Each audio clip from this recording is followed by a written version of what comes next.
Rechargeable এই vegetable পিলারটা নিয়ে অনেকের অনেক কোয়ারিজ ছিল যে এটা কিরকম কাজ করে কিনা, কি কি করা যায়। তো আজকের এই ভিডিওতে আমি সবকিছু দেখিয়ে দিব। ভিডিওটা অনেক লং হয়েছিল, বাট আমি স্পিড বাড়িয়ে এটাকে শর্ট করেছি। আমি এটাতে অনেক কিছু আজকে করে দেখাবো, কি কি করা যায়, কিরকম হয় সবকিছু। প্রথমে আমি পেঁয়াজ করে নিয়েছিলাম, পেঁয়াজটা কিন্তু অনেক সুন্দর করে পিল হয়ে গিয়েছিল।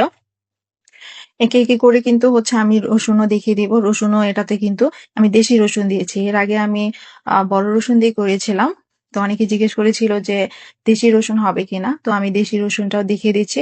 অনেক সুন্দর করে কিন্তু এটাতে খুব দ্রুত কিন্তু পিল হয়ে যায়, সময় কিন্তু লাগে না। এরপর আমি এটাতে কচুর মুখি দিয়ে দিচ্ছি। কচুর মুখি ছেলাটাও কিন্তু অনেকের জন্য একটু টাফ হয়ে যায়। তো কচুর মুখিটাও কিন্তু আপনারা এটার সাহায্যে খুব দ্রুত কিন্তু পিল করে নিতে পারবেন, একদম নিট অ্যান্ড ক্লিন।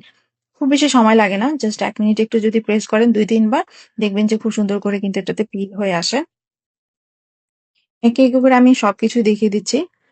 জাস্ট দেখেন যে কত তাড়াতাড়ি আপনারা এটাতে সবকিছু করে নিতে পারবেন, আপনার সময়ও বাঁচবে। আর ছোট আলুটা আমি দেখিয়ে দিচ্ছি, দেশি ছোট আলু, এটাতেও কিন্তু খুব দ্রুত সুন্দর করে পিল হয়ে যায়।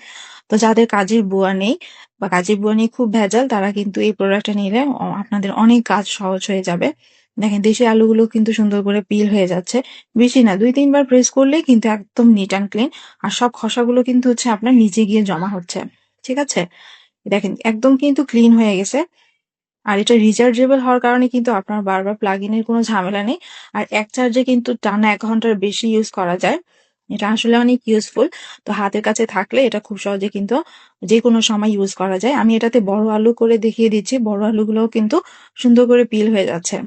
দেখেন একদম কিন্তু ঝকঝকে, মানে কোনো খোসা নেই। ঠিক আছে, আর সবচেয়ে ইন্টারেস্টিং ব্যাপার যে এটাতে যে আদা হয় আমার অ্যাকচুয়ালি জানা ছিল না।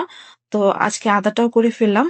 খুব সুন্দর করে কিন্তু বাকিগুলোর মতো কিন্তু এটাতে আদাটাও পিল হয়ে গেছে, একদম কিন্তু পরিষ্কার। আদাগুলো সাইজে বড় থাকে, সেক্ষেত্রে আপনারা একটু এটা কেটে নিবেন। কেটে নিয়ে তারপর এটাতে দিবেন, দেখবেন যে একদম কিন্তু সুন্দর করে হয়ে যায়।